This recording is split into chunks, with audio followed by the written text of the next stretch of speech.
My fence was destroyed overnight, and the audacity of Karen Miller, the HOA president, left me in complete shock. She always acted like the rules applied to everyone else, dictating the neighborhood with a smug sense of superiority. But I discovered a truth she never saw coming. I owned the entire block, and I was ready to fight back.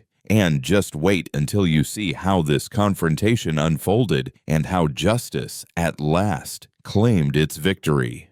I had always cherished my quiet mornings. There was something almost sacred about the routine.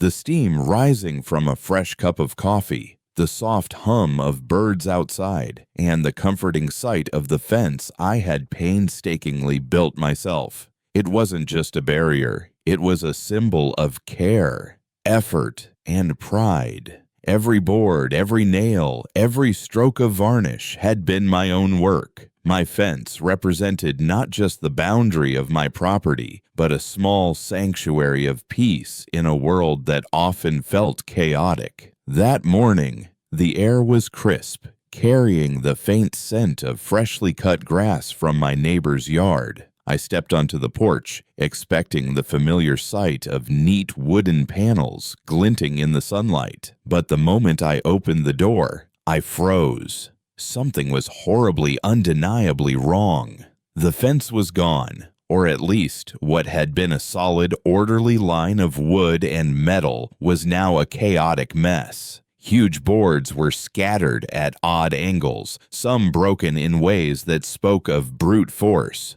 Others torn loose from their foundations. Metal fasteners glinted in the morning light, scattered like tiny reminders of the destruction. The ground was littered with splinters, and the air seemed strangely heavy, almost charged with the tension of the unexpected. I blinked, thinking perhaps I had misjudged what I saw. Maybe the storm last week had caused this. No, the sky was clear. The lawn untouched by anything other than my careful watering. My mind raced. If not nature, then what? And then I saw her, Karen Miller, the president of our HOA, standing there like a character straight out of a nightmare. She had that same self-satisfied smile she always wore, the one that suggested she was untouchable, that she could bend the world around her whims without consequence. Her posture radiated authority and entitlement, as though she had the absolute right to rewrite reality on a whim. This was the neighbor's property, she said casually, almost cheerfully, as if that explained everything. I had the right to remove it. Her voice carried a certainty that made my stomach twist. It was a calm that didn't match the chaos around her, a calm that suggested she had no awareness or no concern of the fear, frustration, and disbelief her actions had caused. For a moment, I couldn't move. My heart pounded not just with anger, but with pure shock. I stared at the ruins of my fence, at the splintered wood, at the disarray that had been my pride, and now lay in ruins. It felt unreal, like waking up in a world that had quietly tilted overnight, where the rules I thought were absolute had been rewritten by someone else. I couldn't fathom how anyone could so shamelessly destroy someone else's property with such a casual, self-assured air. The idea that she had acted without permission, without thought, and with complete confidence in her right was almost too much to bear. I sank onto the edge of the porch, gripping my coffee cup so tightly that my knuckles ached. My mind raced through scenarios. What had led to this? What had I missed? How could this have happened? The shock was visceral, a tight knot in my chest that made breathing shallow and quick. I felt small, powerless, and yet burning with the need to act. The serene morning I had imagined had been shattered, replaced with a surreal sense of disbelief and outrage. And in that moment, I knew one thing with absolute certainty. This was not just an accident or a misunderstanding. This was deliberate. This was Karen Miller asserting her control, and I would not stand by silently. But before I could even form the words to confront her, the first wave of shock had to settle. I had to process the sheer audacity of what had been done. The morning light shone over the broken fence, over the scattered splinters, and over Karen's smug expression. I felt frozen, trapped between disbelief and the first flickers of anger that would grow into something far stronger in the hours to come.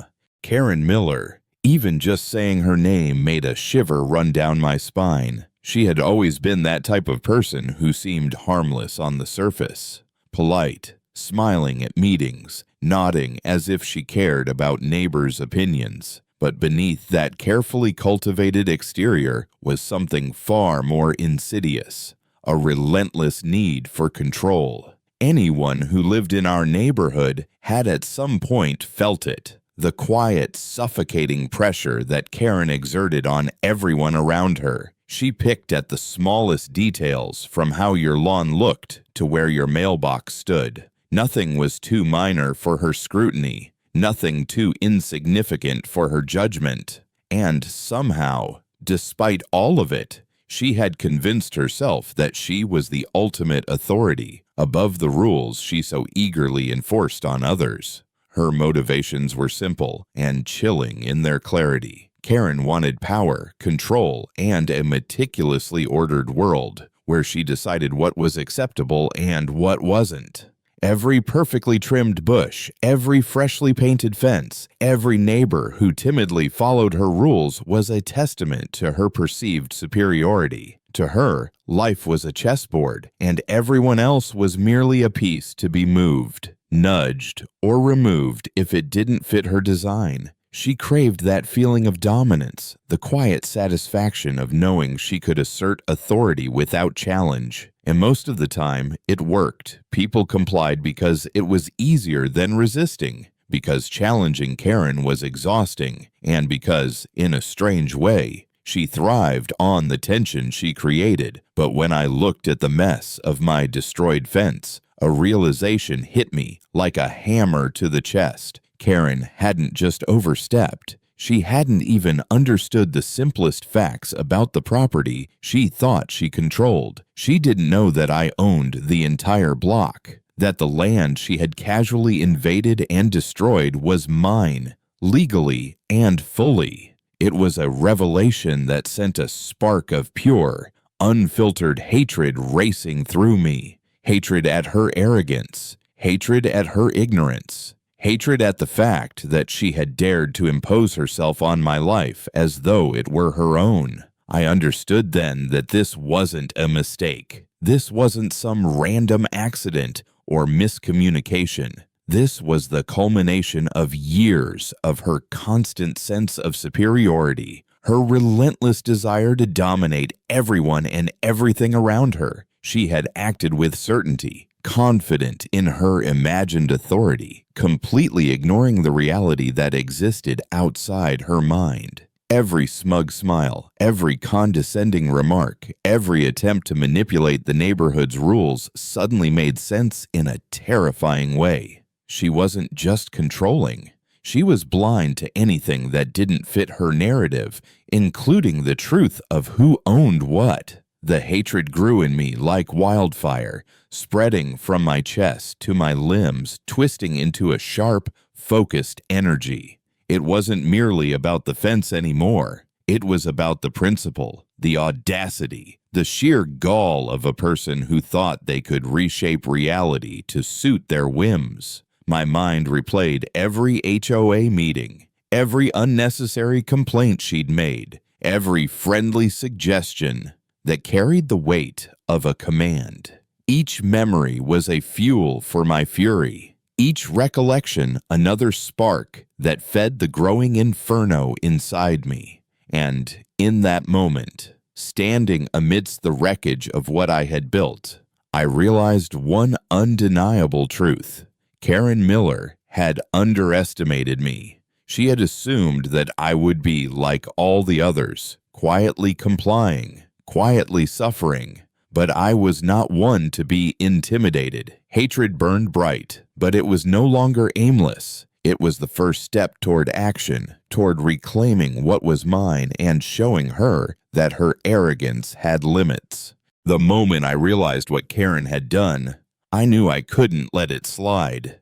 Rage simmered inside me, a fire that refused to be ignored, urging me to take action. This wasn't just about offense anymore. It was about respect, ownership, and the principle that no one could trample over your life with impunity. I refused to be the quiet, compliant neighbor she assumed I would be. The first step was practical. I called a lawyer, someone experienced in property disputes and HOA regulations. As soon as I laid out the story showing photographs of the destruction and explaining the audacity of Karen's claims, my lawyer's expression mirrored the outrage I felt. This was serious, and the path ahead would be as much a test of persistence as of legality. Next, I filed an official complaint with the HOA. Every form I signed, every document I submitted felt like a declaration of war, but a necessary one.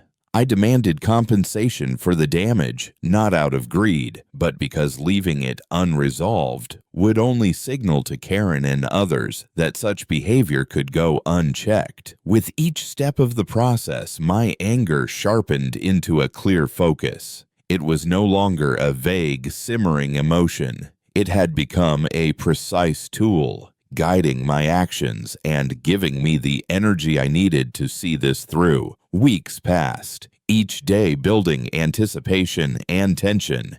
Emails, calls, and letters flowed back and forth, each one a small skirmish in what felt like a larger battle. And then the moment of confrontation came, the HOA meeting. The room was filled with familiar faces, neighbors I had spoken to countless times, and the board members who usually nodded politely to Karen's directives. But the atmosphere was tense, charged, as if everyone sensed that this meeting would be different.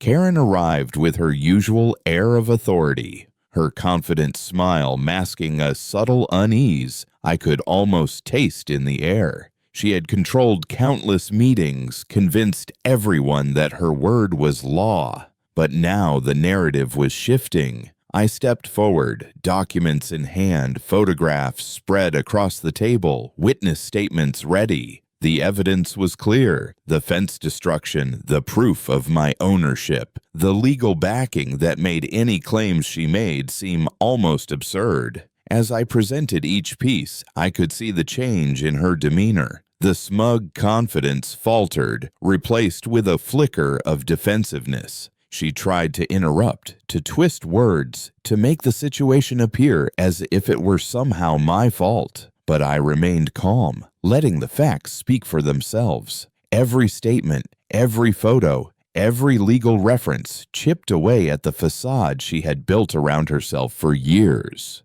The rage I had felt for weeks now transformed into pure determination. I wasn't just angry. I was empowered. The energy that had once made my chest feel tight and my mind restless now became a catalyst for action. I could see it in the eyes of those around the table. Disbelief that Karen had finally met someone who wouldn't back down, who wouldn't allow manipulation and arrogance to go unchecked. By the end of the meeting, it was clear that the tide had turned. Karen, the woman who had wielded authority like a weapon, was forced to respond, explain, and justify.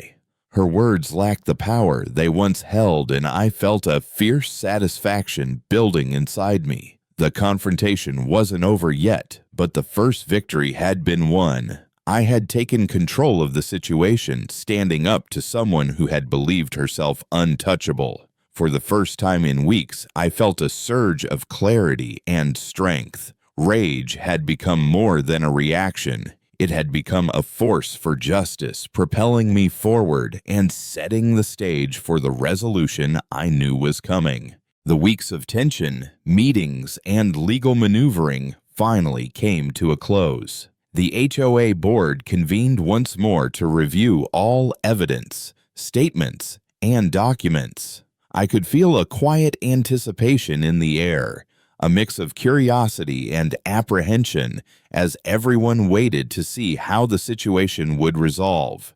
And then it happened. The board officially acknowledged my ownership of the entire street. The realization that every inch of land I had worked to maintain for years was legally recognized as mine brought an almost overwhelming sense of relief. It wasn't just about property lines or legalities. It was about fairness, respect, and the reaffirmation that integrity and persistence could prevail over arrogance. Karen, who had once carried herself with unshakable confidence, now faced the consequences of her actions. The board issued strict warnings, making it clear that any future attempts to manipulate, intimidate, or damage the property of others would not be tolerated. She was also required to compensate for the destruction she had caused. Watching her attempt to maintain composure as the verdict was read was almost surreal.